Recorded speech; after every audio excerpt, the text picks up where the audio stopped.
Então, está aqui, introdução à termodinâmica, ela perpassa pelo conceito de calor, né, que muita gente se equivoca a respeito do calor. Né? Eu estou com muito calor.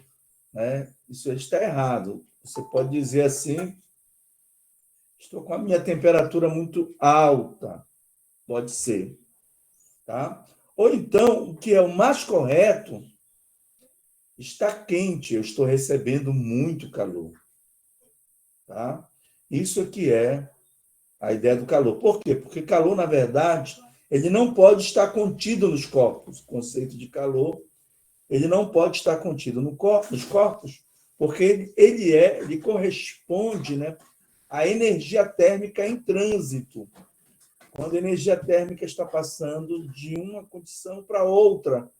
Quando essa energia térmica está em trânsito, nós dizemos que ela é chamada de calor. Esse é o conceito de calor.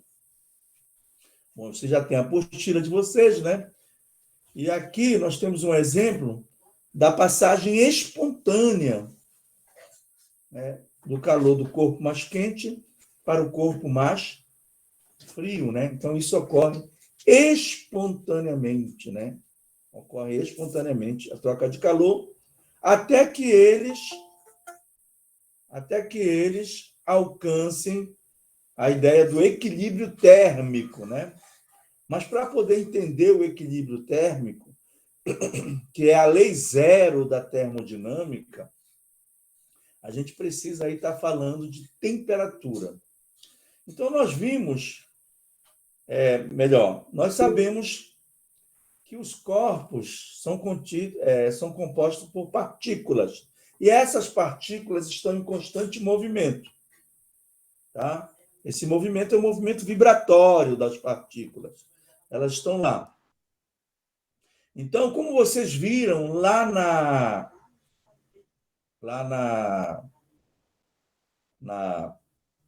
no primeiro ano, esse movimento das partículas, né, elas ocasionam aí uma energia que a gente vai chamar de energia térmica. Então, a energia térmica é consequência desse movimento das partículas. Então, essas partículas, quando elas recebem energia,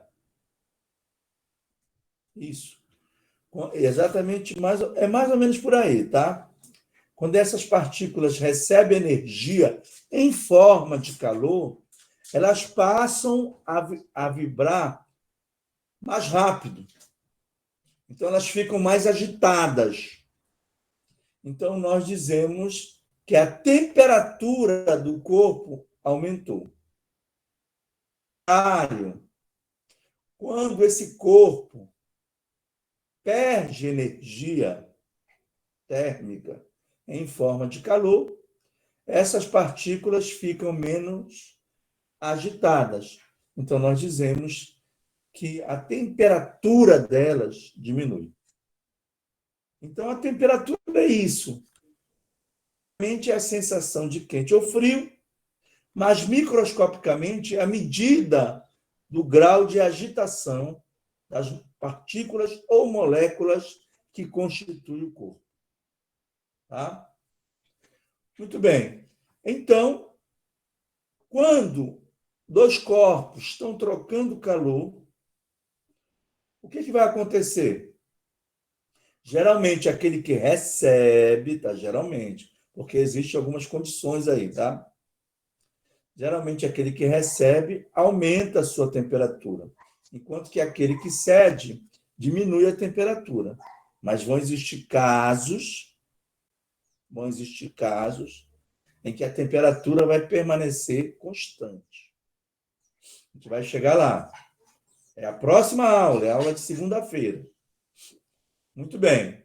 Então, quando, devido à troca de calor entre esses corpos, eles alcançam a mesma temperatura, dizemos que fisicamente eles estão em equilíbrio térmico. Tá? Então, o que significa equilíbrio térmico? É um estado em que os corpos estão com a mesma temperatura.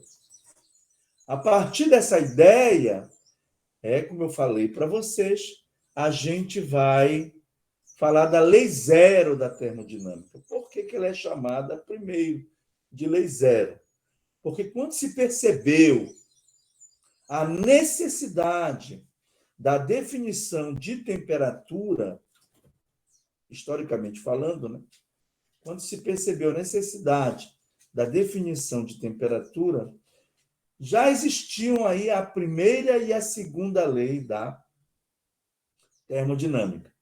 Então, como eles não podiam mais mexer aí na primeira e nem na segunda, nessa ordem, né?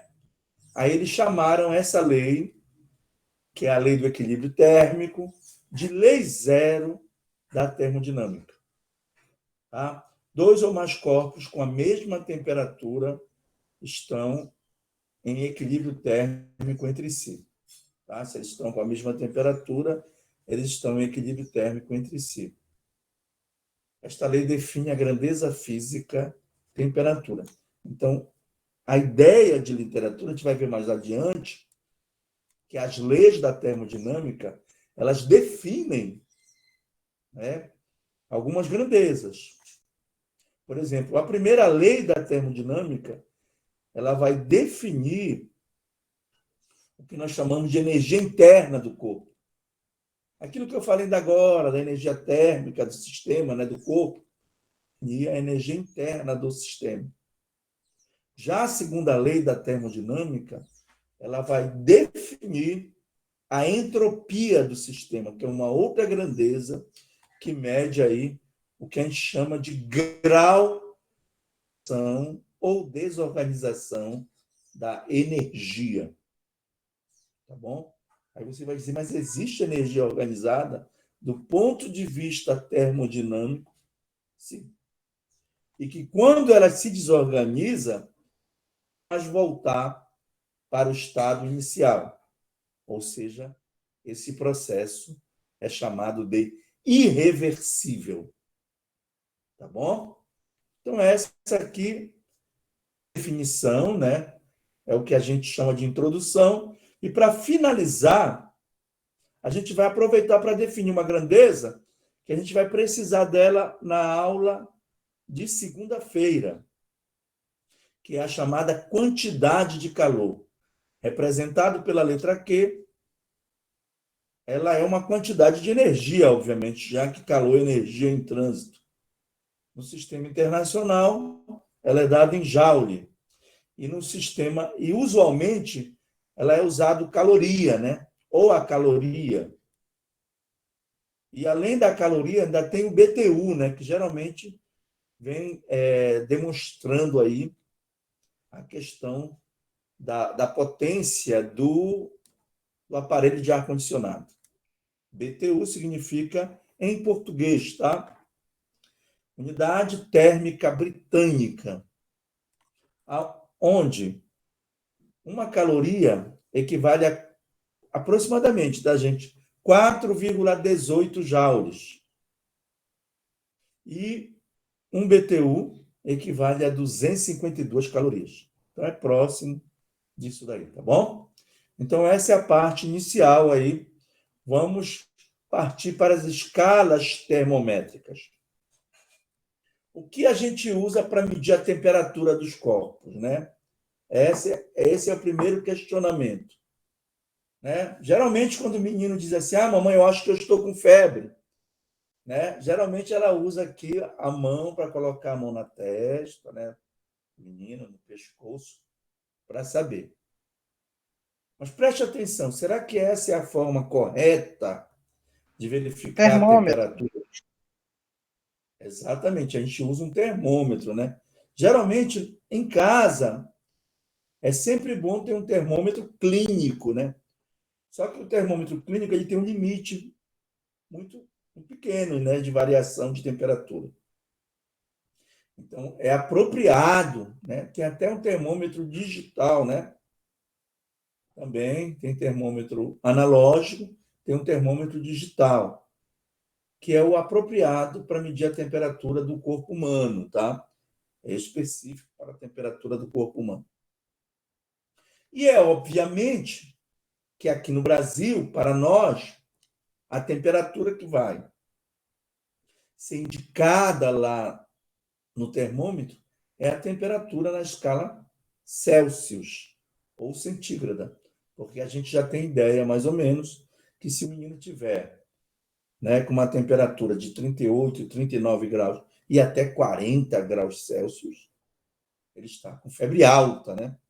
Precisa-se urgentemente fazer o possível para baixar essa temperatura, sob o risco dele ter uma convulsão, né? Então, é necessário aí um banho de álcool, né? Por que o álcool? Está explicado no slide anterior. O álcool, quando você passa o álcool na pele, ele sofre, ele volatiliza, né? O álcool volatiliza. Não vamos dizer que o álcool evapora, porque não é muito por aí, tá? Ele volatiliza. Só que para ele volatilizar, ele precisa receber calor. Então, o que ele faz? Ele automaticamente vai tirando, né, entre aspas, né, energia térmica em forma de calor do corpo. E esse corpo tende a baixar a sua temperatura. Por isso que a ideia do banho de álcool, né? Tem mães que misturam água com álcool aí, né, para poder dar um banho na criança, com o objetivo de fazer a temperatura baixar. Volatilizar é o que a gente usa para o álcool e para o éter, que são diferentes da água. Tá? O processo de volatilização é diferente do processo de evaporação. Há detalhes, mas como eles são substâncias orgânicas, esse processo é diferente da evaporação da água. Tá? Então, eles têm um alto índice de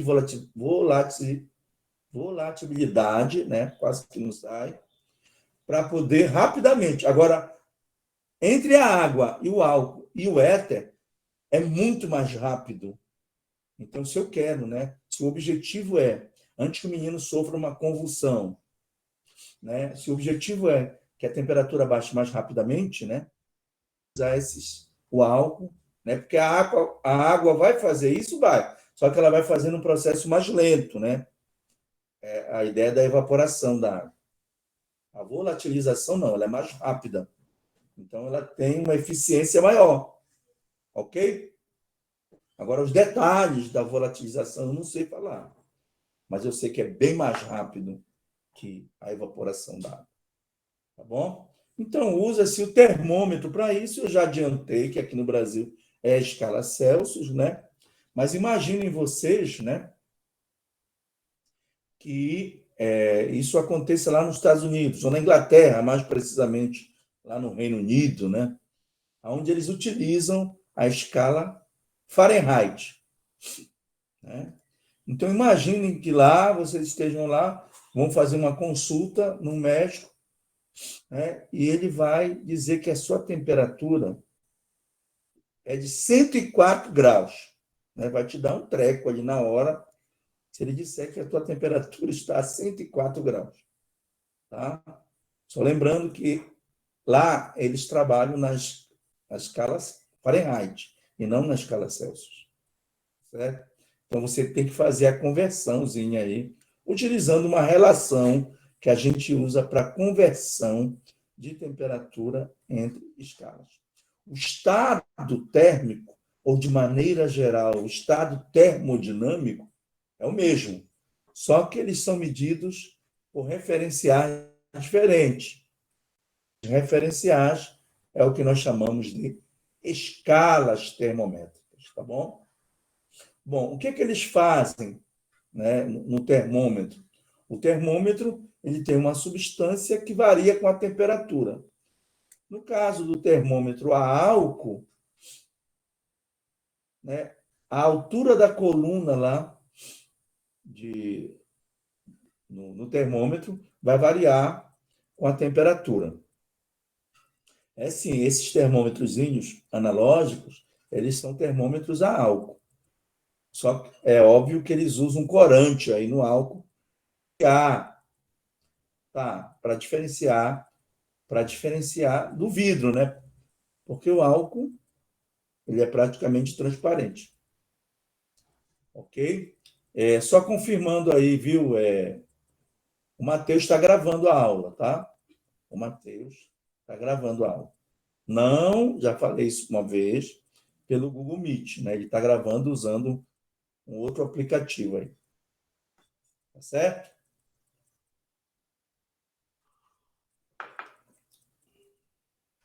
Muito bem. Então, continuando. Se for um termômetro a gás, né? Termômetro a gás, a pressão constante, eu não vi essa última notícia, essa última mensagem aí. Dá para repetir aí, por favor? Sério? Não, professor, sobre os outros termômetros. Tem o de mercúrio, sim. não é? Exatamente, né? Tem o digital. Exatamente o que eu estou falando, fazendo essa diferença aí. Exatamente. Um outro termômetro analógico, como uma colega falou aí, é um de mercúrio, que tem um procedimento bem parecido com o do álcool, tá? Só que o termômetro de mercúrio é bom por quê? Porque o mercúrio ele é líquido numa faixa relativamente grande.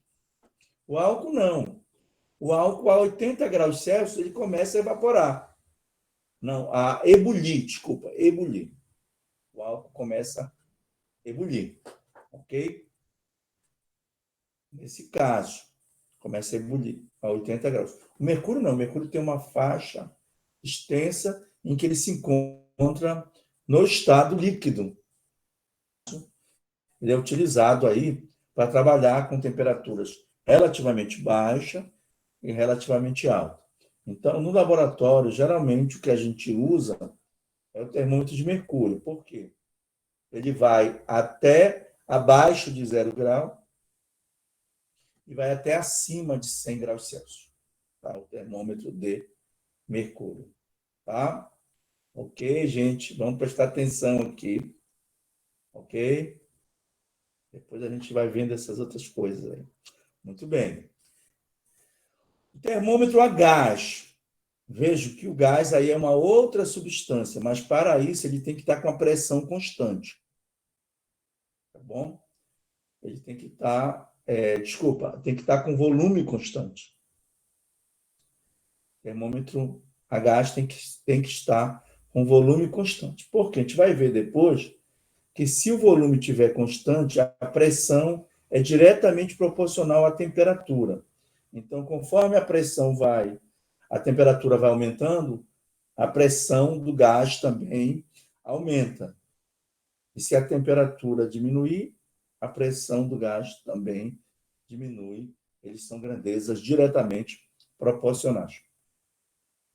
Termômetro de resistência, que eu acho que é esse que eles fazem aí, o digital, tá bom? O termômetro, existem materiais que possuem uma resistência elétrica, tá bom? E essa resistência elétrica varia com a temperatura. Então, se a temperatura aumenta, a resistência elétrica aumenta. Então, a partir daí se faz um circuitinho para poder obter uma resposta digital, né? Então, o termômetro digital deve ser construído a partir da ideia do termômetro de resistência. Tá? Também resistência e temperatura são grandezas diretamente proporcionais. E assim vai. Professor? Fale, Gabriela. Não. Pode continuar, desculpe. Tá bom. Qualquer dúvida é só perguntar. As escalas, já falei para vocês, da escala Celsius e Fahrenheit, elas são conhecidas como escalas convencionais. Tá? Por quê? Vocês vão me perguntar. Porque o zero delas não é o zero absoluto. O zero absoluto é quando a partícula para. Então, o zero da escala Celsius, que é o zero, é quando a água vira gelo, ou o gelo vira água, pode ser uma ou outra, o inverso, tá? A nível do mar, portanto, também depende isso da pressão, né? O zero da escala centígrada ou escala Celsius não é o zero absoluto. Por quê? Porque depois que a água vira gelo, abaixo de zero, as partículas do gelo continuam vibrando. Tá? Então, não pararam. E o zero da escala Fahrenheit é uma mistura de gelo, água e sal. Basicamente é isso, né? As pessoas utilizam aí essa ideia. O zero da escala Fahrenheit, ele é um estado termodinâmico, um estado térmico, tá? Com uma situação abaixo do zero da escala Celsius. A gente pode depois calcular. Não, o 32, presta atenção aí que a Anne falou aí, né? O 32 graus Fahrenheit equivale ao zero da escala Celsius. Tá bom? O 32 Eu que Fahrenheit. falei, professor. Foi o Ângelo que falou, desculpa aí, Ângelo. O De boa. 32 graus Fahrenheit equivale ao zero da escala Celsius. É por isso que eu acabei de falar que o zero do Fahrenheit está abaixo do zero Celsius, ou graus Celsius, certo? É uma mistura de água com gelo e sal, tá bom? O zero da escala Fahrenheit. No caso da escala Kelvin, essa é absoluta. Por quê? Porque no caso da escala Kelvin, o zero dela é o zero absoluto. O zero Kelvin, né, teoricamente, é a temperatura onde as partículas ou moléculas do corpo elas estão paradas. O 273 Kelvin, que é o que o Ângelo colocou aí, equivale ao zero da escala Celsius. Tá certo? Então, vejam bem. Logo, o zero absoluto está a menos 273 graus, tá certo? Celsius. Ou seja, 273 graus abaixo de zero. Por exemplo, Professor? eu trabalhei... Fale. Mas quando está no zero absoluto, as partículas ficam realmente paradas? Como eu falei, vixe a palavra que eu usei? Teoricamente, porque nunca se chegou a essa temperatura. Então, teoricamente, né? Teoricamente, classicamente falando, sim. Mas, de acordo com a física quântica, ainda assim teremos movimento. Então, como nunca se chegou, já se chegou bem próximo, mas nunca se chegou a... Já se chegou a 2 Kelvin, ou até mais baixo, tá certo? E até agora ainda não se comprovou isso. Então, existe uma proposta clássica, existe uma proposta quântica, né? E elas não são a mesma, né? Classicamente, para tudo, quanticamente, não para tudo. Ainda tem ainda um pouquinho de energia lá, tá bom? Mas o importante é que aqui, da onde a gente enxerga isso, né, é que nós saibamos que o zero, né, classicamente, o zero absoluto é o mesmo zero da escala Kelvin. Isso aí tá certo, todo mundo concorda com isso, tá bom? Mas a gente vai entender melhor isso daqui a pouco aí, pelos exemplos que nós temos aí, tá? Bom, para a gente relacionar esses referenciais, é mais ou menos aquilo falando aí pelo meio da aula, tá bom? É mais ou menos isso. Eu preciso de 2 pontos fixos. Quais são os pontos fixos escolhidos? Quais são os estados térmicos escolhidos? Os estados térmicos são 2. É o ponto de fusão, né, do gelo e o ponto de ebulição da água. Tá? Para a gente que mora aqui na planície amazônica, né, estamos a nível do mar. Tá? E quando eu falo a nível do mar, não é que a água salgada esteja chegando aqui na gente, tá bom? É porque uma altura pequenina em relação ao nível do mar é desprezada, tá bom? Então, a gente pode dizer. Mas no alto de uma serra, por exemplo, né, a Serra de Ibiapaba, né, quando a pessoa vai para Fortaleza, passa lá pela Serra do Ibiapaba. E aí você vai, né? O pessoal chama de Xanguá, né? Tianguá. E aí você vai realmente ver que ali está, em relação ao nível do mar, é uma boa altura. Então, ali eu não posso mais considerar que está a nível do mar, né? É uma região de montanha, uma região serrana, ok? Então, a gente precisa aí, né, considerar. Mas vamos considerar que aqui na planície amazônica, né, nós estamos a nível do mar. Então, a nível do mar, a água ferve a que temperatura, gente? Ferve a que temperatura? 100 graus Celsius? 100 graus Celsius. Muito bem, Ângelo. Mas se fosse medido isso usando um termômetro graduado na escala Fahrenheit, seria de quanto?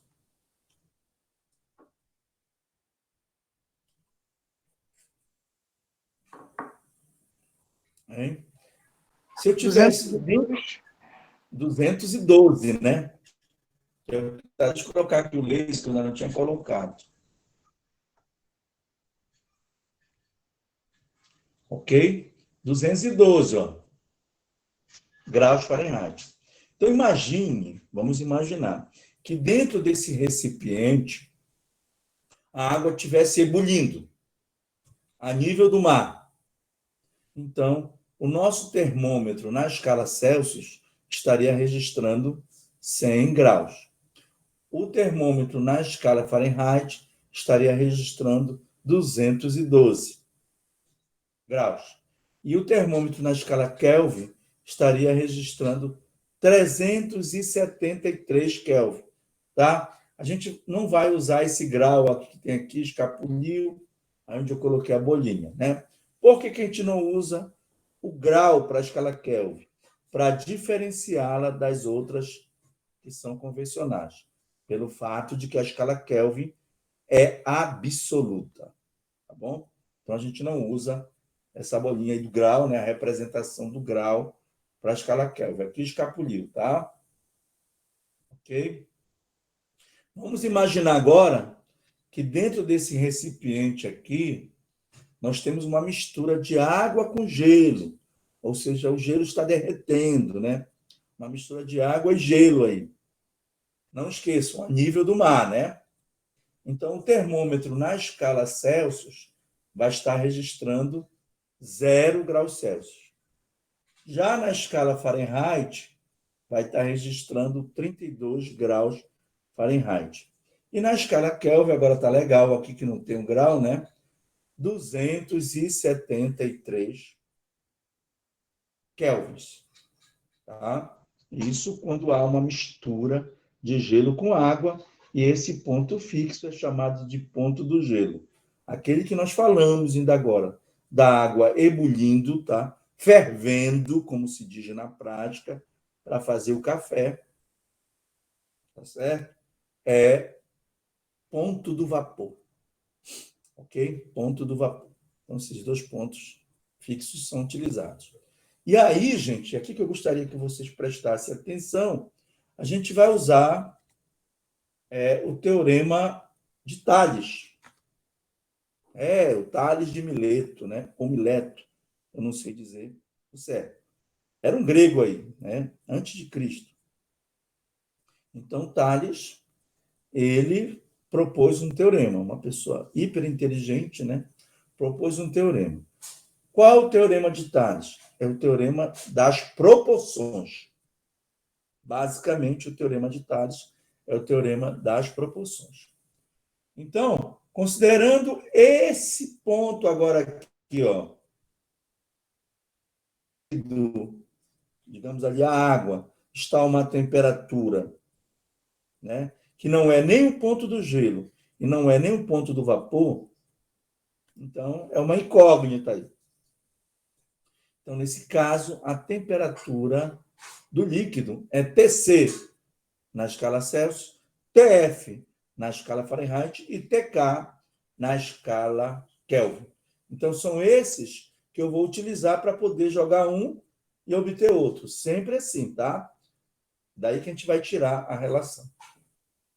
O que é que diz o Teorema de Tales? O Teorema de Tales tem a ver com a proporção, né? Então, é esse comprimento aqui, a gente vai chamar de variação na escala Celsius. Certo? Então, o que é uma variação? Temperatura final, Tc, menos a temperatura inicial, que no caso da escala Celsius é o zero. Então, esta variação de temperatura está para a ideia do Teorema de Tales. Que variação? Para essa aqui, que é 100 menos zero. Então, Tc menos zero está para 100 menos zero. Assim como é o sinal de igualdade. Assim como esta variação. Notem que o tamanho é o mesmo aqui, ó. Já apareceu ali, né? Notem que o tamanho é o mesmo, a altura aqui é a mesma, ó, da outra. Só que como está em outra escala, essa variação é TF menos 32. Está para a outra maior, que é 212 menos 32. Tá? Isso está feito no detalhe lá na apostila de vocês, mais ou menos passo a passo. Ok? E, finalmente, para a escala Kelvin. Essa variação de temperatura é sempre variação de temperatura, tá, gente? Esta variação de temperatura aqui é TK menos 273, está para 373 menos 273. Então, a partir dessa relação aí do Teorema de Tales aplicado para as três escalas termométricas, para os três termômetros, estando cada um em cada escala, nós chegamos aqui à conclusão de que Tc sobre 5, a gente já fez as simplificações que tinha que fazer, tá bom? É igual a Tf menos 32 sobre 9. Então, se eu quiser relacionar Celsius com Fahrenheit, tá? Em termos de temperatura, dado uma temperatura de um ambiente na escala Fahrenheit, qual a temperatura deste mesmo ambiente? É isso que eu quero que vocês entendam. Eu não vou mudar de ambiente. O estado térmico é o mesmo. Qual a temperatura desse ambiente medida na escala Celsius? Tá bom? É aquele exemplo lá do menino, né? De você que chegou lá na Inglaterra, né? E mediu a temperatura e deu 104 graus, né? Que só faltou te dar um treco lá na hora. Tá?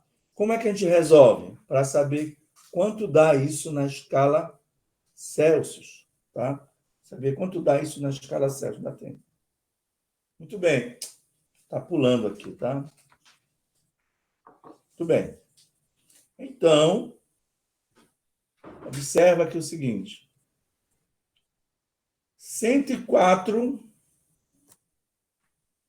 Tá demais.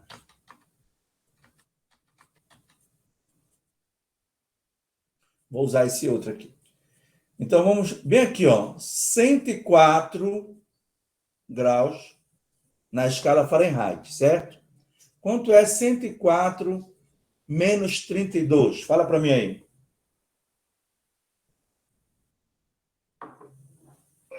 72.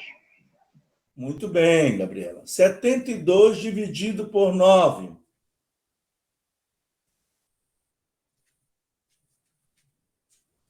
8. 78.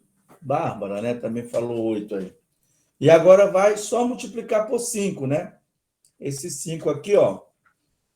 Esse resultado aqui deu 8, certo? Então, vai só multiplicar por 5. 5 vezes 8, 40 graus Celsius.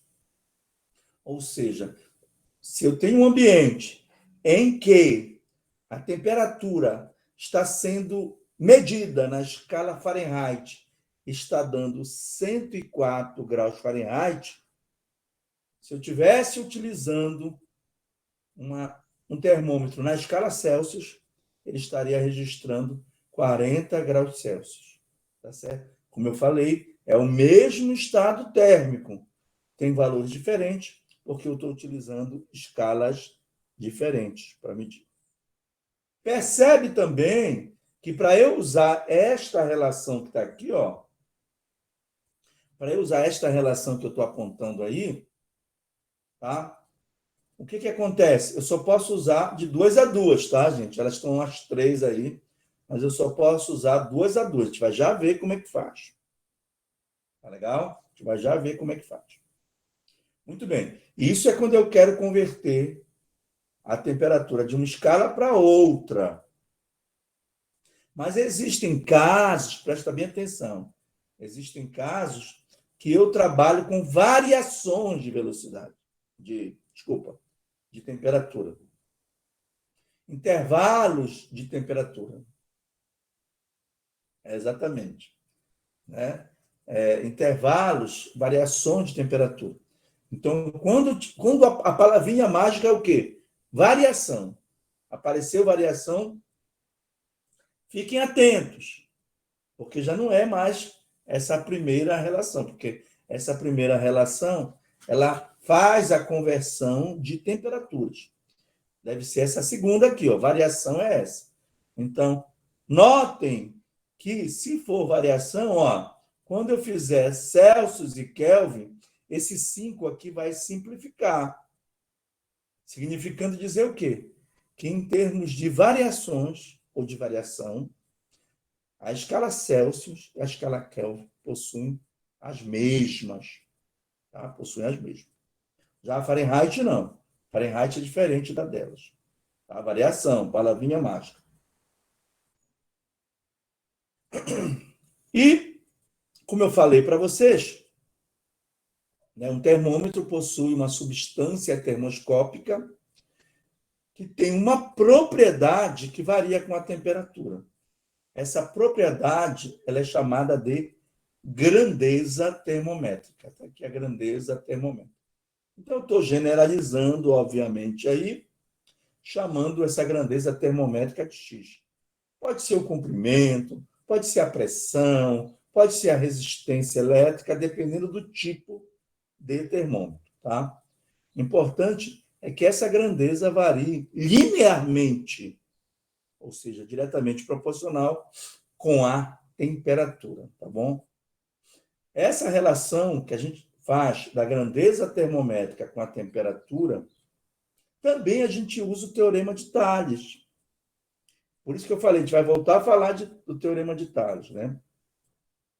Para ver se bate, né? Tem exercício que a gente vai usar o teorema de Thales de novo e assim por diante. Muito bem, esta relação é obtida da mesma forma que a relação entre as escalas. Geralmente, ela é uma função do primeiro grau, ou seja, está aqui a função termométrica, tá? O x de T, ou seja, o x varia com a temperatura, ele é AT mais B. Tá? Vocês viram funções lá na primeira série, no primeiro ano, função do primeiro grau, tá bom? Onde o A, esse termo, esse coeficiente aqui, ele é chamado de coeficiente angular, e esse outro termo aqui é de coeficiente linear. Então, nós lembrando aí lá da função do primeiro grau que vocês viram na matemática. Como é que a gente obtém? Olha a figurinha aqui, de novo aqui, ó. A figurinha a partir do teorema de Thales. Então, como ficaria aqui, ó? O x menos x1 está para x2 menos x1, repetindo, x, que é a incógnita, que é esse x que aparece bem aqui, ó. X menos x1 está para x2 menos x1, assim como, aí vem o sinal de igualdade, o t menos t1 está para t2 menos t1. Ou seja, está aí o que a gente está falando, ó. X menos x1 está para x2 menos x1, assim como t menos t1 está para T2 menos T1. Eis aí a aplicação direta do teorema de Tales, gente, tá? É a aplicação direta. Não esquecendo que, nesse caso, o X aí é a grandeza termométrica variando com o T, que é a temperatura, tá bom? Então, vamos continuar aí. Um exercício aí, né, para diferenciar. O nitrogênio... E professor, licença. Diga. O que é aquele B lá naquela função termométrica que eu para anotar aqui? O P? Onde é que tem o P? Você falou? Não, o B depois do. Ah, é aquilo que vocês viram. Quando eu fizer essa substituição aqui, ó, eu vou ter o X aqui, ó, porque isso aqui são todos valores, olha, X1, X2, T1, T2, são todos valores conhecidos, tá? Eu vou obter quem? Eu vou obter o X como função de T. Quando eu fizer isso, eu vou ter o T multiplicado por um número, que é o coeficiente angular. E vou ter um número sozinho, mas esse número só, que é o coeficiente linear da função. Coeficiente linear da função. É o ponto onde a função toca o eixo das ordenadas. Geralmente o eixo Y, né? É o eixo, no caso, das ordenadas. Tá bom? Então, é o B. Tá legal, Eduardo? Ok. Então, vamos lá, por Pronto. exemplo. Bom, eu trabalhei com nitrogênio líquido, né? Porque eu trabalhava com as minhas amostras em baixa temperatura, porque tinha uma amostra que ela sofria uma transição de fase em 122 Kelvin. Então, como ela sofria uma transição de fase em 122 Kelvin, eu queria trabalhar, né? Eu queria acompanhar, monitorar essa transição, né, dos meus materiais. Qual era a minha ideia? Né? Eu alterava a composição do material, alterar de uma forma organizada, e iria lá para baixo na temperatura, com ele medindo uma propriedade, para saber se ela tinha alterado. Tá bom? Geralmente, o que a gente media era a constante de elétrica desse material. Tá bom? Para você ver que existe mesmo essas propriedades que variam com a temperatura, né? Ela não são só teóricas, ela existe na prática. Aí, para poder resfriar o sistema, eu usava o nitrogênio líquido, tá? A temperatura do nitrogênio líquido a nível do mar é 77 kelvins. Então, como a minha amostra sofria transição em 122 Kelvin, tá?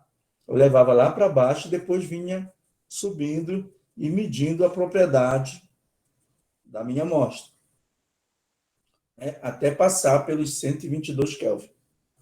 Tá bom?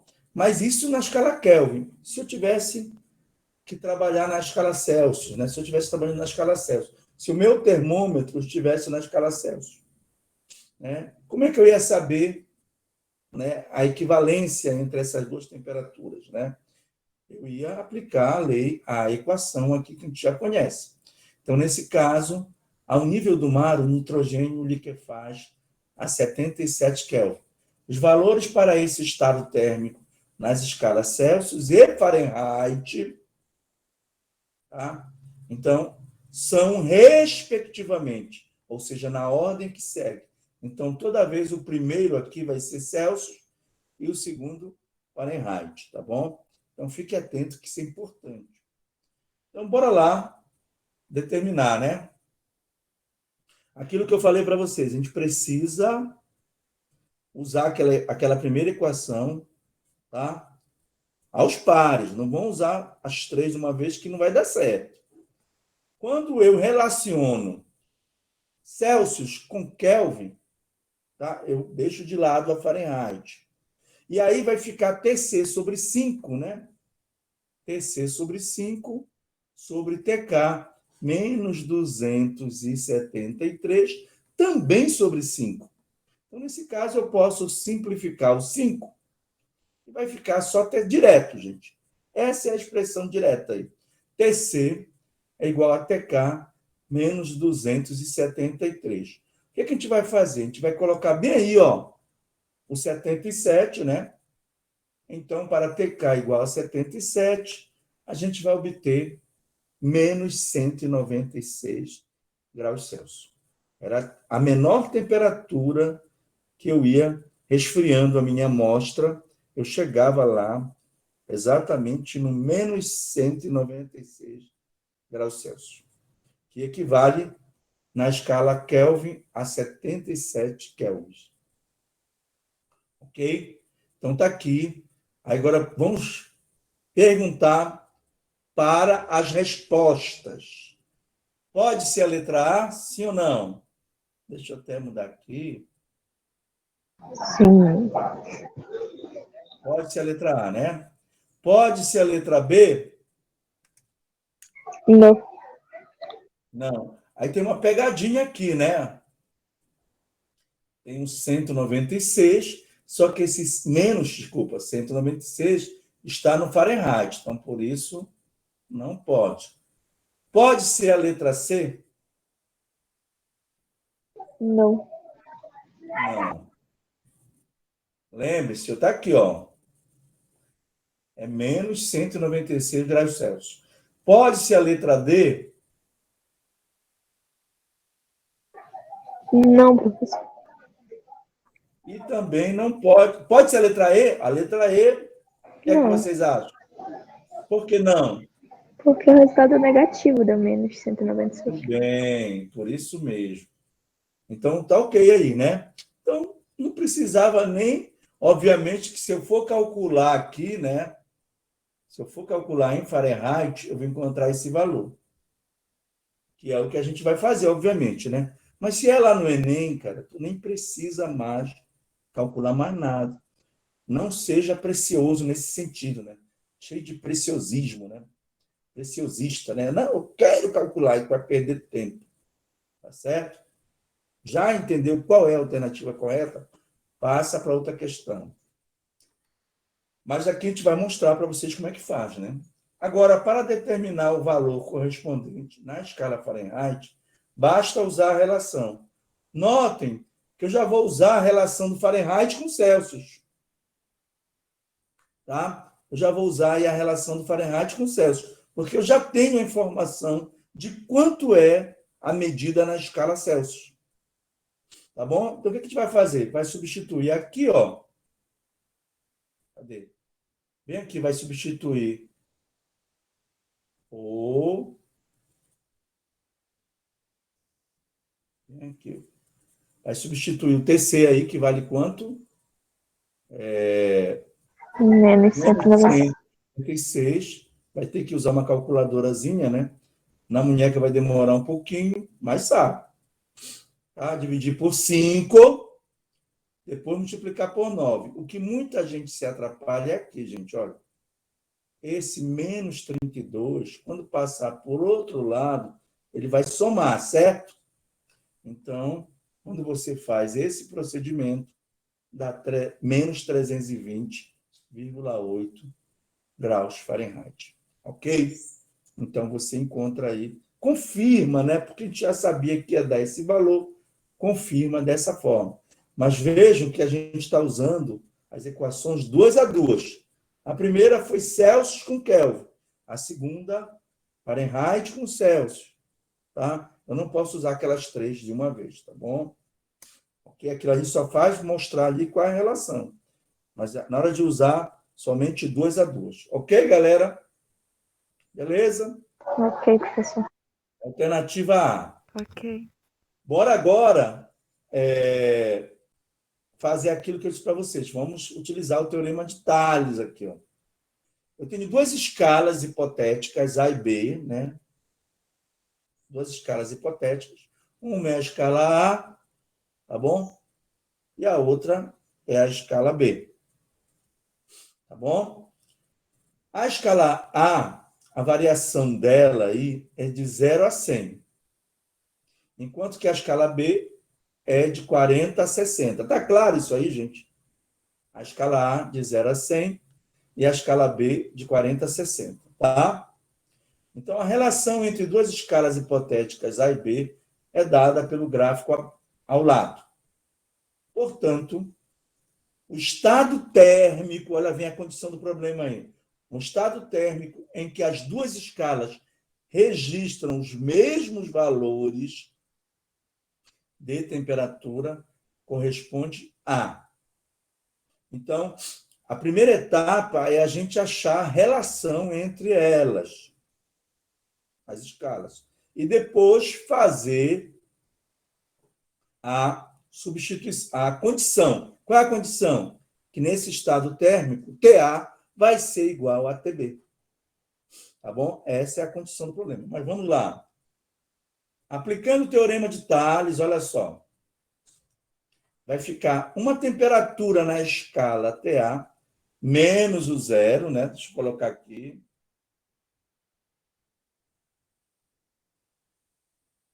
Então, ó, vou pegar uma temperatura por aqui, ó. Vou fazer isso melhor. Vou melhorar agora essa história aqui, colocando a caneta. Só para ficar claro como é a aplicação do teorema de Thales, tá? Vamos lá. Vamos aqui no gráfico, olha. Vamos lá ver se a minha coordenação motora está mais ou menos. Faz de conta que se der uma reta vertical, tá? Então, aqui seria quem? O TA, tá? Agora, bora jogar para cá, para vertical. Mais ou menos aqui, ó. Vou devagar, quase parando. Aqui o TB. Então, olha só. TA menos 0 está para 100 menos 0. É aquela mesma história que nós fizemos da agora. Tá? TA menos 0 está para 100 menos 0. Assim como, olha o sinal de igualdade. TB menos 40 está para 60 menos 40. Está aqui, ó, a relação entre eles. Melhorando um pouquinho aqui mais essa nossa reta horizontal. Agora acho que deu certo. Então, olha só, gente. Está aí o teorema de Thales de novo. Está batendo nisso com vocês, né? Muito bem. Agora, eu posso arrumar isso daí? Posso. Mas deixa ele ficar desse jeito, e quando eu apresentar já vai estar arrumado. Obviamente que TA menos 0 é TA, certo? 100 menos 0 é 100. Ok? 60 menos 40, 20. Então, se liga aí, ó. Da condição do problema, esse problema tem uma condição, né? Podemos escrever que o TA é igual a TB. O que significa isso na prática? O que significa isso na prática? O que significa isso na prática? Isso aqui virou um sistema, né? Um sistema de equações. Então, aonde tem TA, eu vou colocar o TB. Poderia ser o contrário, onde tem TB eu vou colocar o TA? Pode, sem problema. Tá certo? Então, onde tem TA, eu vou colocar o TB. Então, eu vou colocar o TB bem aqui no lugar do TA, certo? Já fiz aí, né, aquela subtração, pois tá, já melhorei. E no lugar do TA, eu coloquei o TB. Vejam que agora eu tenho uma única incógnita, que é o TB. Tá certo? Mas não esqueça da condição do problema, que TA é igual a TB. Tá? O que eu achar para o TB vai ser a mesma coisa para o TA. Muito bem. O que leva a TA igual a TB, aquilo que eu falei para vocês, igual a 10. Tá? Alternativa A, né? E aqui, só reforçando aqui a continha, né? Deixa eu aqui transformar na caneta. Muito bem. Só reforçando aqui a continha, né? Como é que foi feito? Primeiro, olha, 20 por 20 dá 1. 20 dividido por 20 dá 1. 100 dividido por 20 dá 5. Tá legal? Então vai ficar... Só reforçando a conta aí, tá? TB sobre 5 igual a TB menos 40. É óbvio que não precisa colocar o 1, que 1 é elemento neutro, né? Muito bem. Continuando aí.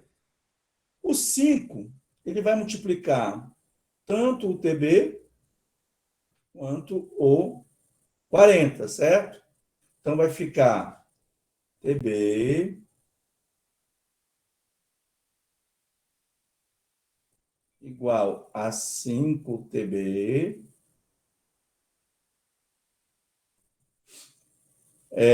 que mais? 5 vezes 4, 20, né? Menos 200. Menos 200. Muito bem. Eu estou aqui numa dúvida, gente. Eu acho que está errado isso daí. Não pode ser 10. Olha só, se a gente não vai fazer aqui o detalhe, tá bom? Mas bora fazer, né? A gente está aqui para isso, né? Então, o que vai dar aqui? Vai ficar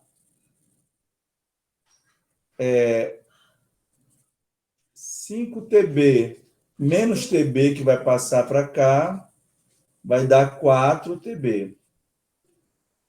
Igual a 200, porque eu multipliquei tudo por menos 1, tá bom?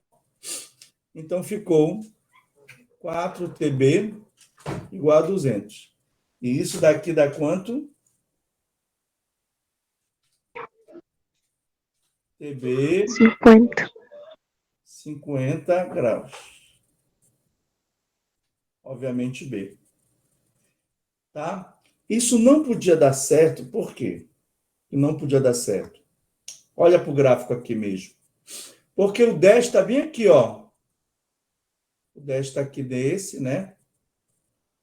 E aqui o 10 está aqui nesse, ó. 40, bem aqui é 20, a metade é 10. Então, a função nem passa aqui, olha. A função está lá em cima. Esse é o ponto. Então, por isso que está errado aí, né? Eu vou arrumar, ó, manter a mexida aí, né? Vou arrumar aqui para ficar... Não sei nem por que deu esse negócio aí. Muito bem. 50.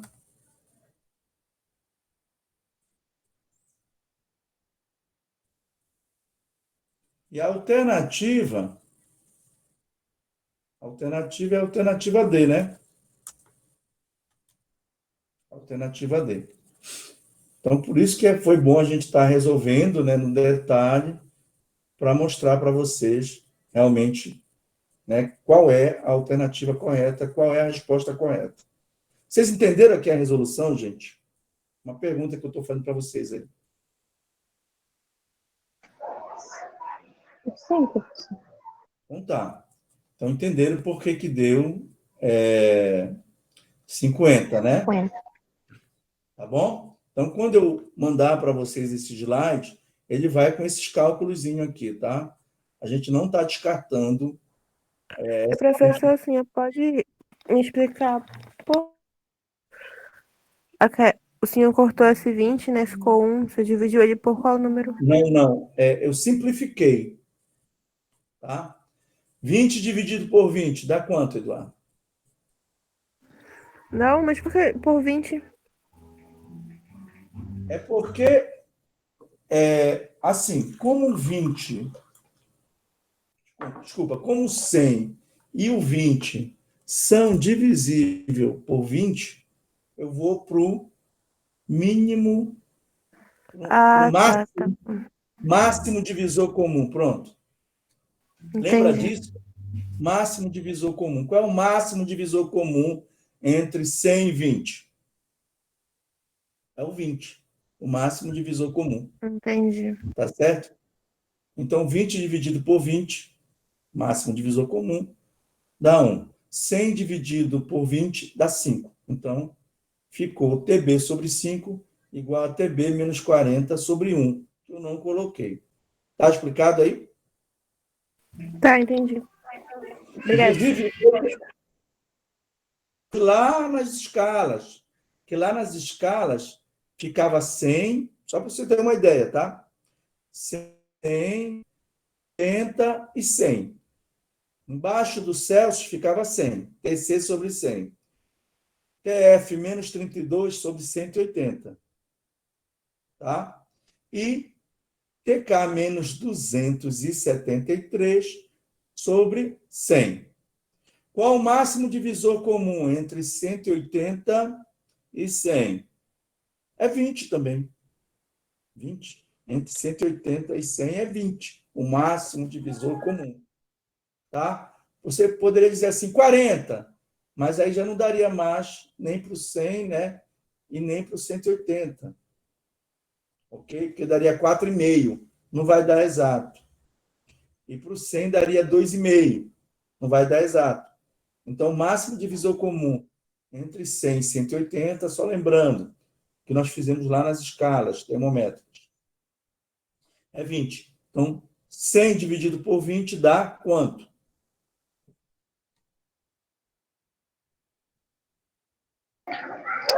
5.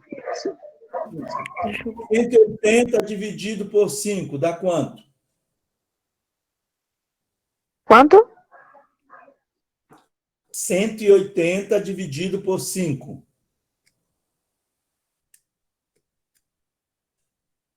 Desculpa, gente, desculpa. 180 dividido por 20.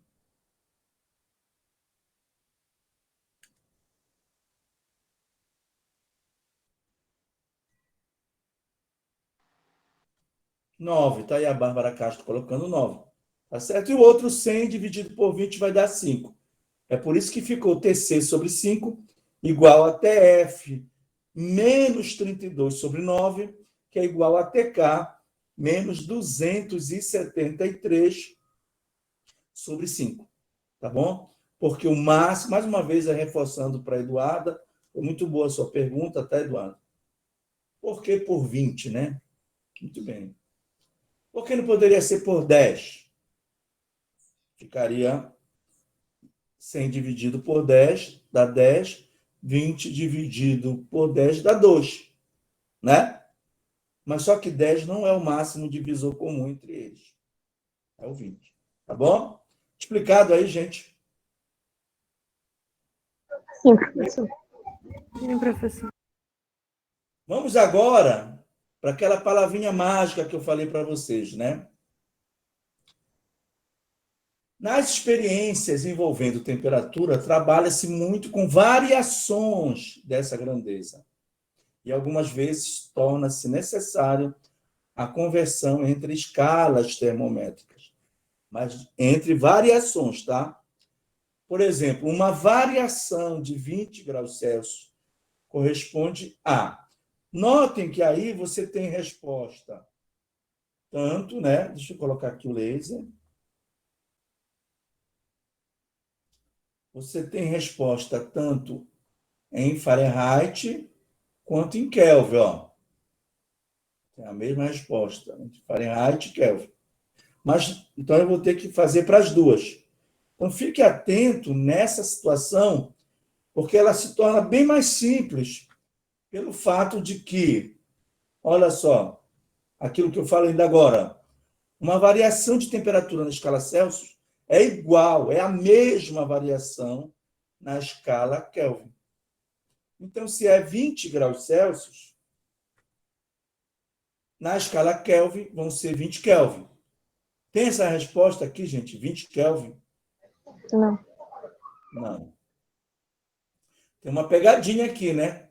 Um 20 aí, mas é 20 graus Fahrenheit. Então, segue, né? Agora, para determinar o valor desta variação de temperatura na escala Fahrenheit, basta usar a relação. Agora, eu tenho que contar. Não posso mais simplificar aqui. 5 com 9. Tá claro isso aí? Então, vamos lá. Não sei o que aconteceu, mas vou tentar dar um escape aqui. Ele voltou para o normal. Muito bem. Então, observa aqui, ó. ΔTF por 9 é igual a ΔTC por 5. Tá? Não dá para simplificar. Então, bem aqui eu vou colocar o 20, ó.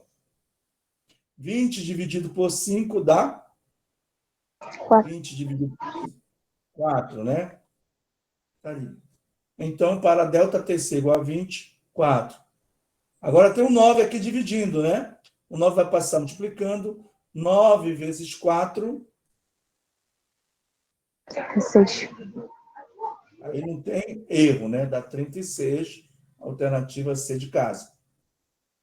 Então, essa questão aqui é só para demonstrar que quando aparecer a palavrinha variação, gente, você tem que ficar atento aí, que já não vai ser mais aquela primeira equação lá. Já vai ser a segunda, porque a segunda é que trata. Esse delta aí, o delta quer dizer variação, tá bom? A final menos a inicial. Muito bem.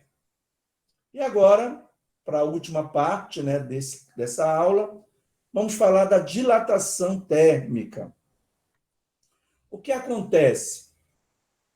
Né? Eu falei isso no início para vocês, que quando um corpo recebe calor, ele passa a vibrar com maior energia. E essa energia, está lembrado que nós falamos ontem, né, na vibração, a energia está relacionada com a amplitude de vibração. Energia e amplitude estão relacionadas, tá bom? Então, se ele recebe energia e tem partículas lá, eu coloquei aqui um sisteminha, tá? Como se as partículas estivessem ligadas por molas. Tá? É uma representação que a gente usa muito em física de estado sólido, né? Como se elas estivessem presas por mola. Por quê? Essas forças são as forças entre as partículas. Que tem em situações assim bem simples para entender, elas se aproximam muito da força elástica. Então, elas vão ficar vibrando, ó. Vão ficar vibrando. Se o sistema recebe energia térmica em forma de calor, elas vão vibrar com uma amplitude maior. Tá certo? É aquele caso, né? Imagine aí numa festa, né, que esteja tocando uma música lenta, né? As pessoas estão para lá e para cá, para lá e para cá, devagarzinho, né? Dançando aquela música lenta. Aí, de repente, toca aí um rock, ou mesmo um carimbó, né? As pessoas se soltam mais, aí vão precisar de um espaço maior para poder aí dançar. Então, é mais ou menos parecido com essa ideia, né? A dilatação térmica, as partículas estão aqui dançando uma música lenta aqui, ó. De repente, toca uma música mais agitada, elas vão precisar de um espaço maior para vibrar, para se movimentar, tá bom? Para se movimentar. Então, elas vão, né? Eu olho para o corpo, eu vejo só ele dilatando. Tá? É isso que eu vejo, né, numa visão macroscópica.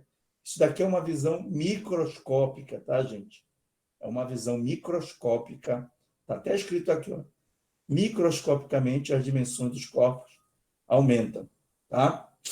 Então, vamos lá. E aí vem a regra geral da dilatação térmica. Por quê? Existem alguns... A natureza é assim, né? A natureza é desse jeito. Existem as regras gerais, mas existem os casos particulares. Normal. Natureza é desse jeito. Regra geral da dilatação. Temperatura aumenta, o corpo dilata. Temperatura diminui, o corpo contrai. Essa é a regra geral. Mas existem substâncias, né? Existem substâncias, a gente vai ver isso no final desse capítulo, que fazem exatamente o contrário disso. A água é uma delas, no intervalo de 0 a 4 graus Celsius. Por quê? Porque quando a água derrete, o gelo derrete, né? A água em estado sólido derrete, Existiam no estado sólido umas estruturas moleculares, na estrutura molecular, as chamadas pontes de hidrogênio. Então, naquela estrutura cristalina, se formaram as chamadas pontes de hidrogênio. Quando derrete, o que vai acontecer? Não, essas pontes de hidrogênio vão desaparecer. É por isso que a água tem, no intervalo de 0 a 4 graus Celsius, mais precisamente 3,8 graus Celsius, né? Eu estou adiantando já esse lado aqui, mais precisamente 3,8 graus Celsius, né? O que vai acontecer? Ela vai inverter. Então, quando vai de 0 para 4, em vez dela dilatar, ela contrai. E quando vai de 4 para 0, em vez dela contrair, ela dilata. Eis porque você pode fazer um teste aí na sua casa, né? Com a garrafa PET. Com a garrafa PET. A experiência é simples. Você enche de água até o topo lá na garrafa PET. Fecha com a tampinha dela, bem fechado, tá? E coloca no congelador da sua geladeira. Detalhe, o detalhe para poder valer a experiência. Você vê o quanto foi que você colocou de água, digamos, vamos imaginar uma garrafa PET de 1 litro, tá? Uma garrafa PET de 1 litro, você colocou de água nela, né, uma quantidade que você estima que foi 1 litro, mas mede numa outra vasilha, numa jarra, tá aqui. Eu vou encher essa garrafa com essa quantidade de água, tá? Coloca no congelador, deixa ela passar lá uns 2 dias, tá bom? Depois tira, né? Faz a água, aí você vai observar, né? Você vai observar, tira de lá, coloca para esfriar, para esquentar, desculpa, para derreter. Espera aí, tenha paciência para fazer essa experiência. Você tinha marcado lá um nível que a água tinha ficado quando você colocou. Para sua surpresa, você vai ver que ela vai ficar no nível mais baixo. Por quê? Porque devido ao fenômeno daquela dilatação anormal da água, né, como é plástico, aquela água ela aumentou de volume, né, ao passar de 4 para 0. Então, ela, ali, o que foi que ela fez? Ela fez com que a garrafinha lá, ela aumentasse de volume também, porque é plástico, ele acaba cedendo um pouco. E, em função disso, já não tem mais 1 litro, tem mais de 1 litro a capacidade da garrafa. Tá? Quando você fazia isso com, por exemplo, garrafa de cerveja, de refrigerante, de vidro, de maneira geral, o que acontecia lá? Se você esquecesse uma garrafa de vidro lá no congelador, ela estourava, porque o vidro é diferente do plástico. Tá? O vidro, ele vai quebrar, né? Vai estourar. Então, isso é graças ao que chamamos de dilatação anômala da água, pelo fato da água fugir a essa regra no intervalo de 0 a 4 graus Celsius. Tá bom? Muito bem. Tem essa observação aqui. Devido às forças de coesão, elas são mais intensas, né? Para deixar a molécula mais perto uma da outra, elas são mais intensas nos sólidos. Então, para dilatar o sólido, tá? É mais difícil. Já nos gases, não. Os gases, a coesão é quase 0 entre as moléculas do gás. Então, dilata rapidamente. O líquido está entre os sólidos, né, e os gases. Dilatam mais que os sólidos. Repetindo, o líquido dilata mais que os sólidos e menos que os gases. Tá? Mas, em se tratando dos sólidos, existe também uma diferença de um para outro, que é o que a gente vai ver aqui na dilatação linear dos sólidos. Nessa dilatação, considera-se apenas a dimensão comprimento. Não que isso acontecesse dessa forma, mas a gente vai desprezar as demais dimensões. Então, eu só levo em consideração uma dimensão apenas, tá? Um fio, por exemplo, né? Eu só vou levar em consideração um fio metálico. Eu só vou levar em consideração apenas o comprimento dele, tá? Mas ele tem ali uma área, uma areazinha, né, de seção transversal, tem. Ela vai dilatar também? Vai. Mas a dilatação dela é desprezível comparada com a dilatação do comprimento. Tá bom? Então, nós temos aí uma dilatação linear. Tá? Na temperatura T0, vamos dizer que essa temperatura tenha aumentado, que esse material aí, ele obedece à regra geral. Então, a temperatura passou de T0 para T, então o comprimento aumentou. Tá? Tá claro aqui nessa figurinha, né? Que o comprimento passou de L0 para L, então aumentou. O que é que a gente chama de dilatação linear? É exatamente o que ele aumentou, portanto, esse ΔL. Portanto, esse ΔL. Bom, de acordo com as observações, isso daí é uma lei empírica, né? Uma lei feita a partir, não é deduzida, né? Uma lei empírica. A gente obtém que a dilatação linear ela é dada, está bem aqui a equação, ó, por L0, que é o comprimento inicial, por isso que a gente dispensa, né, despreza as outras dimensões, porque comparado com o comprimento inicial, aquelas outras dimensões são muito pequenas, então L0, alfa, ΔT. ΔT é a variação de temperatura que o corpo sofre. Por quê? Porque se ele passou de T0 para T, ele sofreu uma variação de temperatura, ou seja, temperatura final menos a temperatura inicial. Tá? Calma lá. Vamos para esse alfa aqui. Esse alfa que é um problema matemático aqui na dilatação. Por quê? Porque ele é muito pequeno, ele é chamado de coeficiente de dilatação linear, cuja unidade é o inverso da unidade de temperatura.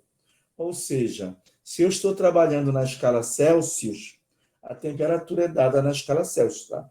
E a variação de temperatura também na escala Celsius. Já a unidade do alfa vai ser grau Celsius ou menos 1. Por quê? Porque ele vai registrar o inverso, tá bom? Da unidade da temperatura. Por quê, gente? Porque, olha só, ΔL é comprimento. O L0 também é comprimento. Então, o que eu colocar aqui? Se eu colocar metro, aqui vai ter que ter o metro também, vai cancelar o metro. O ΔT que está multiplicando vai passar dividindo. Então, vai ficar 1 sobre a unidade de temperaturas. No caso, 1 sobre grau Celsius. Ora, 1 sobre grau Celsius é a mesma coisa que grau Celsius a menos 1. Idem para o Fahrenheit, idem para o Kelvin, tá? Para o Fahrenheit vai ficar graus Fahrenheit a menos 1. E para o Kelvin, Kelvin a menos 1, né? Que não tem o grau aí na escala Kelvin. Muito bem. Observe aqui agora, olha. Essa é a variação de comprimento, também conhecida como dilatação linear. Aqui já é o comprimento final, olha. Então, eu vou desmembrar essa continha aqui, ó. Quem é o ΔL? Quem é a variação de comprimento? Fala para mim aí. Quem é a variação de comprimento?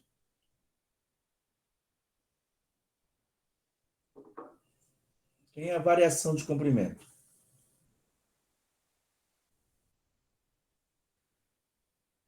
Hein, galera? Não quer a equação, é isso? Quem é a variação de comprimento, né?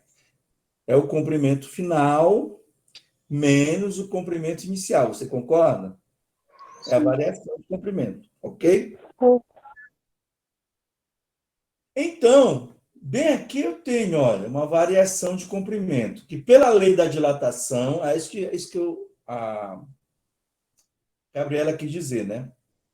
L0 alfa delta T, certo? Mas, de maneira geral, a variação de comprimento é o comprimento final menos o comprimento inicial. Notem que vai ficar menos o comprimento inicial aqui do lado esquerdo. Tá? Eu posso reescrever a equação e vai aparecer aqui do lado direito. Como? L0, ficou positivo, mais L0 alfa delta T. E aí eu vou poder colocar o L0 em evidência, fator comum, tá bom?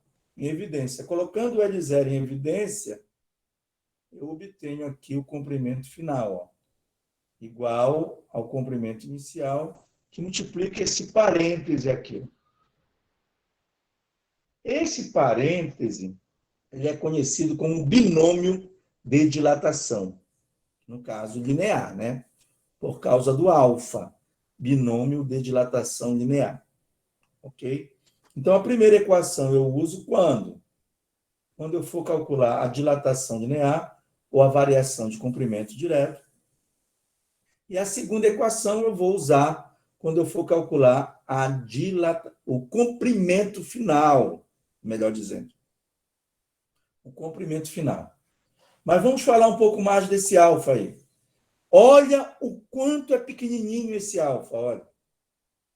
Olha para o ferro, como é que fica para o ferro, né? Para o ferro. Quanto vale o alfa para o ferro? 12 vezes 10 a menos 6 graus Celsius a menos 1. Aquilo que eu falei para vocês. É o inverso da unidade de temperatura. Tá bom? O aço, que é o próprio ferro aí, né? Trabalhado e tudo mais, trabalhado termicamente, ele tem o mesmo coeficiente de dilatação linear. Agora, vamos só imaginar, em termos de dureza, assim, né? Quem é mais duro, ferro ou alumínio? O que é que vocês acham? Só para a gente ter uma ideia, mais ou menos, o que é o alfa. Em termos de dureza, assim. Você tem uma barra de alumínio e uma barra de ferro. O que é mais fácil de você entortar? Se elas têm as mesmas dimensões. O que é mais fácil de você entortar? A barra de ferro ou a barra de alumínio? Na sua ideia. É de alumínio, né? É de alumínio. O alumínio é mais mole, né, mecanicamente, que o ferro. Então, por isso que o alumínio tem um coeficiente de dilatação maior, que é o dobro tanto do ferro quanto do aço. Ou seja, dilatar o alumínio é 2 vezes mais simples que dilatar o ferro. Então, essa que é a ideia do coeficiente. Deu para entender a ideia do coeficiente de dilatação linear? Pode explicar de novo, por favor, professor. Eu vou explicar usando o cobre agora. Ok. Tá certo? Vamos comparar o ferro, o alumínio e o cobre. São barras de mesmas dimensões. Tá certo? Eu vou tentar dobrar aqui essas barras. Aonde eu vou ter uma dificuldade maior de tentar vergar essas barras? No ferro, no alumínio ou no cobre? No ferro. Ou seja, no ferro. Porque o ferro é mais duro mecanicamente, né? O ferro é mais duro mecanicamente. Já o alumínio é mais mole mecanicamente. Eu vou dobrar com uma facilidade maior. Já o cobre, ele vai ficar ali no intermediário entre o ferro e o alumínio. Tá? Eis porque, vamos imaginar agora, 3 barras de ferros idênticas, 3 barras de ferros idênticas, sofrendo a mesma variação de temperatura. Quem vai dilatar mais? O ferro, o alumínio ou o cobre?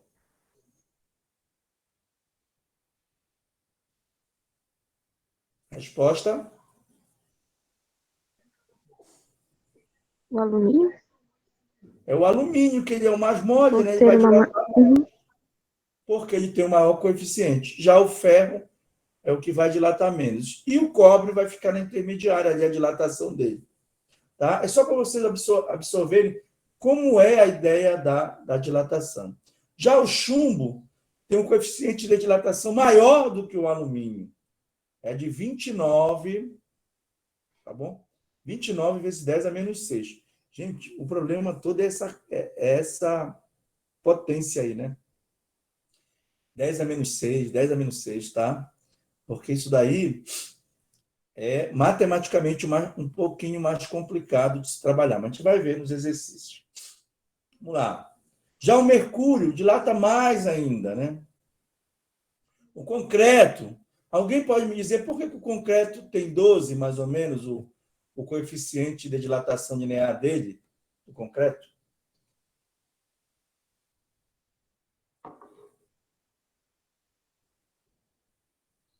Hein? Por que o concreto tem um coeficiente de dilatação de 12 vezes 10 a menos 6? Vocês sabem o que é concreto, né, gente? Ou não? Quando a gente fala em concreto, né?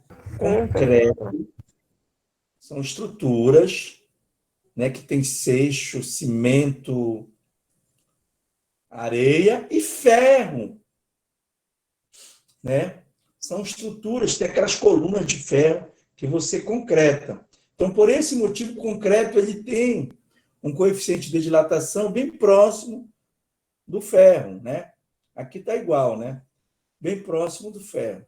O vidro, 9 vezes 10 a menos 6. O vidro comum, tá? 9 vezes 10 a menos 6. E a prata, 19 vezes 10 a menos 6. Tá? Existem ainda algumas embalagens, tá? Geralmente aqueles potinhos, né? Potinho lá que a pessoa compra para dar comida para o bebê. Eles são de vidro e a tampa é de metal, né? Metálica, geralmente latão. O latão é o ferro e o cobre misturado, tá? Ferro e o cobre misturado. Só para você ter uma ideia do latão. Muito bem. Às vezes está muito apertado aquela tampa lá, né? O que é que você faz? Mergulha na água para poder folgar. O que é que você faz? O que é que alguém na sua casa vai fazer? Mergulha na água morna. Por quê? Porque a ideia de mergulhar na água morna? Porque quando eu mergulhar o conjunto na água morna, o ferro, ou o latão, ele vai dilatar mais que o vidro. Os dois vão dilatar. Mas observa que o coeficiente de dilatação do latão é maior. Então, ele vai dilatar mais do que o vidro. E vai folgar a tampinha lá. Se você colocasse na água gelada, o que ia acontecer? Tá? Ele ia apertar ainda mais. Porque assim como ele dilata mais, o latão dilata mais que o vidro, ele contrai também mais que o vidro. Ele contraindo mais que o vidro ia apertar ainda mais. Vejam como é o inverso, né? Quando você baixa a temperatura. Ok? Então, essa é a ideia. Uma outra coisa aqui, ó. Eu falei para vocês que isso aqui é o vidro comum, né? Eu posso colocar o vidro comum lá no forno, com alguma coisa, fazer uma lasanha, fazer alguma coisa parecida aí, um frango assado de forno. Posso fazer isso com o vidro comum? Sim ou não?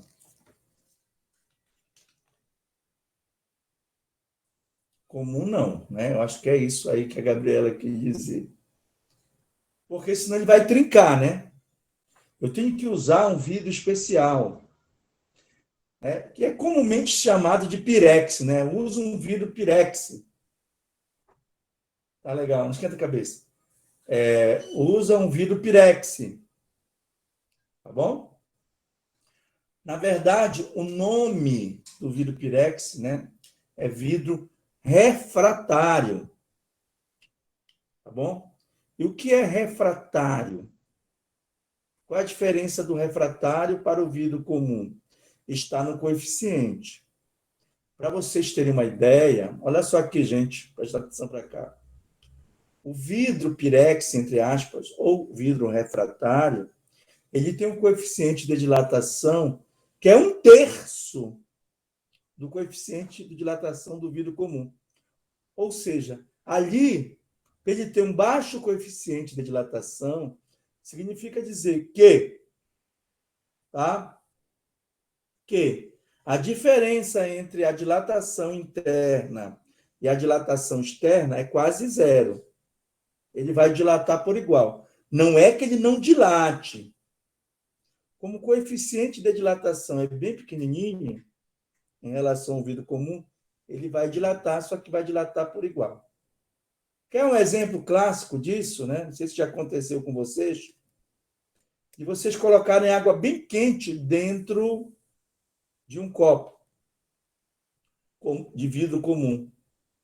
O que vai acontecer? Geralmente, ele vai trincar ali, né? Principalmente se ele estiver sobre a pia de aço inox, que é mais fria, né? O que vai acontecer? Ele vai dilatar muito dentro e fora quase nada. E ele trinca. Se você fizer essa experiência com o vidro Pirex, ele não trinca.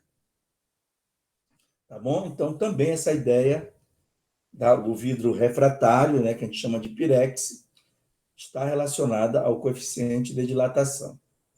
Vamos ver esse exercício aí. Tá? Exercício 11.4. Durante uma escavação, foi encontrada uma barra metálica de 0,5 metro, de material desconhecido. Para determinar o tipo de metal, foi feita uma experiência de dilatação térmica com excelente precisão, obtendo o gráfico ao lado. Bora olhar para esse gráfico e interpretar o gráfico. O que significa isso daqui? Quando a barra sofreu uma variação de temperatura de 400 graus Celsius, porque foi de 0 para 400, dá 400 menos 0, dá uma variação de 400 graus Celsius. O comprimento dela variou de 500 milímetros para 504,8 milímetros. Tá? Então, foi feita no laboratório, porque o cara achou que ele tinha encontrado um metal precioso. Bora fazer logo, saber se é ouro, não é isso daqui, né? Pô, muito bem. A tabela ao lado mostra os coeficientes de dilatação para 5 materiais diferentes: ferro, alumínio, cobre, chumbo e ouro. Após algumas manipulações algébricas, chegou-se à conclusão que o material da barra é... Vamos ver aqui. Para determinar, faltou alguma coisinha aí, tá? Para determinar qual é o tipo de material, precisamos calcular o coeficiente de dilatação do material da barra. Para isso, usa-se a relação. Ó, eu tenho que achar o alfa desse material. Eu tenho dados suficientes para achar esse alfa? Vamos ver, né? Então, para ΔL igual a 4,8. Vocês estão vendo aqui, gente? Olha o ΔL. O que é o ΔL? Aquilo que eu falei agora para a Gabriela. Olha. Vai ser a diferença entre o comprimento final e o comprimento inicial. 504,8 menos 500 dá 4,8, que é o que está bem aqui. Muito bem. 500 milímetros é o comprimento inicial. Ou seja, é o comprimento para a temperatura de 0 graus Celsius. Tá bom? É o comprimento inicial. E a variação de temperatura, 400 graus Celsius. A resposta, 24 vezes 10 a menos 6 graus Celsius. Tá?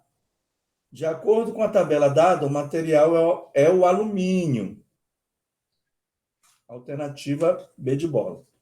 Não era o ouro. Tá bom? Mas eu vou, só para finalizar isso aqui, que eu vou ter que encerrar a aula, tá, gente?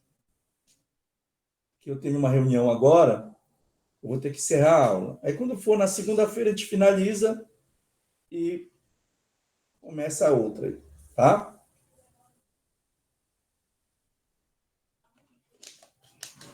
Ok? Ok, Vamos lá. professor. Eu vou mostrar para vocês aqui como é no detalhe, tá bom? No detalhe, a continha, só para que vocês possam depois aí fazer os exercícios de vocês. Bom, ficaria aqui o seguinte, eu vou fazer aqui embaixo, nesse espaço, que eu sei que não vai aparecer mais nada. O ΔL é quanto? 4,8 milímetros. Eu não vou colocar a unidade. O L0, que faltou colocar aqui o L0, tá? Não apareceu aqui. Ninguém insiste nessa coisa. O L0, eu vou colocar aqui o L0 para vocês depois, dá 500, tá bom? Eu vou ter que transformar isso daqui em potência de 10. 500 não é 5 vezes 100? Sim. Tá? E 100 é 10 ao... Fala para mim aí. Oi? 100 é 10 ao quadrado. Vai ficar 5 vezes 10 ao quadrado. Vezes o alfa. Eu quero determinar. Aí agora vem o ΔTc, que vale quanto? 400. Então vai ficar 4 vezes 10 elevado a quanto? Também ao quadrado, né? Então, essa continha aqui vai ficar... Acompanhe o raciocínio aí. Acompanhe o raciocínio aí, tá? 4,8 é igual a 2 vezes 10 elevado a quanto? Fala para mim aí.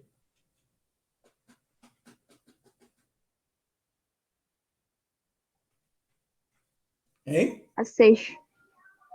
A 6, vamos ver se está certo. Tá bom? Vamos É ver se está... porque... Vai continuar. 5 vezes 4, quanto é? 20. É 20, tá bom? 20. Então, tem 2 vezes 10 aí também, né? Uhum. 10 a segunda vezes 10 a segunda vezes 10. Então, não dá 6. Das 10 à quinta, né? Dá 10 a quinta. Tá claro aí? Tá claro? Sim. Cadê o alfa? Falta o alfa. Tá. Logo, o alfa vai ser, ó... Quanto é 4,8 dividido por 2? Esse 2 aqui. Quanto é 4,8 dividido por 2? Fala para mim aí.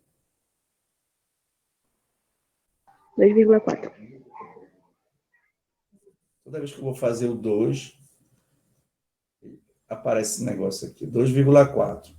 Como esse 10 à quinta, presta atenção, está multiplicando aqui, ele vai passar para o outro lado, dividindo, tá? Ele vai continuar 10 à quinta. Jogando para cima, ele troca o sinal do expoente. Fica 10 elevado a menos 5. Tá claro? 10 elevado a menos 5. Repetindo aqui, tá? Pode ser que alguém tenha passado batido. O 2 vai dividir. Já dividiu 4,8 por 2, dá 2,4. Perfeito. Só aqui a gente já tem a resposta, tá? Olhando para cá, o que mais se aproxima é o alumínio. Então, já tem a resposta. 10 à quinta vai passar para o outro lado dividindo. Ele vai continuar 10 à quinta. Mas quando eu jogar para cima, para acompanhar o 2,4, ele fica 10 a menos 5. Então, aqui já está o grau Celsius a menos 1. 2,4 vezes 10 a menos 5 graus Celsius a menos 1. Só que eu posso trabalhar com essa vírgula aqui, ó. Qual é a regra da vírgula? A cada casa que eu ando para a direita, eu subtraio uma unidade. Então, se eu andar com a vírgula para cá, para o 4, andei uma casa para a direita. Eu vou subtrair do menos 5, vou subtrair 1. Menos 5 menos 1 dá quanto? Agora dá menos 6. Agora dá menos 6. Muito bem. Viu como é importante, né? Eu sempre estou fazendo com vocês quando envolve uma conta maior, né, gente? Eu sempre estou fazendo com vocês. Bom, gente, rapidinho aqui, como eu falei para vocês, eu vou ser obrigado a encerrar a aula, porque eu tenho uma reunião agora, às 18 horas marcado, 18 horas, 18h15.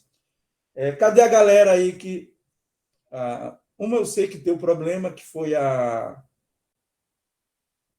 Bárbara Castro, né? A Bárbara Castro está aí, né? Está presente. Bom, ontem eu combinei com a galera aqui, né, que estava presente no segundo momento, e dei uma opção. Em vez de a gente fazer o teste, né, na segunda-feira,